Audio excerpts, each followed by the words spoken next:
തീരുവപ്പോരിൽ നിലപാട് ഭയപ്പെടുത്തുമെന്ന സൂചന നൽകി യുഎസ് പ്രസിഡന്റ് ഡൊണാൾഡ് ട്രംപ്. ഇന്ത്യയുമായുള്ള വ്യാപാര തടസ്സങ്ങൾ പരിഹരിക്കുന്നതിനായി ചർച്ചകൾ തുടരും. മോദി തന്റെ നല്ല സുഹൃത്താണ് എന്നും വരും ആഴ്ചകളിൽ മോദിയുമായി സംസാരിക്കുമെന്നും ട്രംപ് വ്യക്തമാക്കി. ട്രംപുമായി സംസാരിക്കാൻ ആഗ്രഹിക്കുന്നുവെന്നും ഒരുമിച്ച് പ്രവർത്തിക്കുമെന്നും മോദി എക്സ് പോസ്റ്റിലൂടെ പ്രതികരിച്ചു. ഇന്ത്യ US വ്യാപാര കരാർ ഉടനടി തന്നെ ഉണ്ടാകുമെന്ന സൂചന നൽകി US പ്രസിഡന്റ് ഡൊണാൾഡ് ട്രംപും പ്രധാനമന്ത്രി നരേന്ദ്രമോദിയും. ഇന്ന് രാവിലെ US പ്രസിഡന്റ് ഡൊണാൾഡ് ട്രംപ് എക്സിൽ പോസ്റ്റ് ചെയ്ത ഒരു സന്ദേശമാണ് ഈ കരാർ സംബന്ധിച്ച ചർച്ചകൾ വീണ്ടും സജീവമാകുന്നു എന്ന സൂചന നൽകിയത്. പ്രധാനമന്ത്രി നരേന്ദ്രമോദിയും ചർച്ചകൾ തുടങ്ങിക്കഴിഞ്ഞു എന്നുള്ള സൂചനകൾ നൽകുന്നുണ്ട്.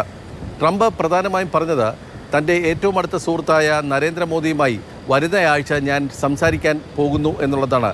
ഇതിന് തൊട്ടു പിന്നാലെ ഇതിനെ പിന്തുണച്ചുകൊണ്ട് നരേന്ദ്രമോദിയും രംഗത്ത് വന്നു. ഇന്ത്യയും അമേരിക്കയും വളരെ അടുത്ത സുഹൃത്തുക്കളാണ്. ഈ വ്യാപാര കരാർ വരുന്നതോടുകൂടി ബന്ധം ശക്തമാകും എന്ന സൂചനയാണ് പ്രധാനമന്ത്രി നരേന്ദ്രമോദിയും നൽകിയത്.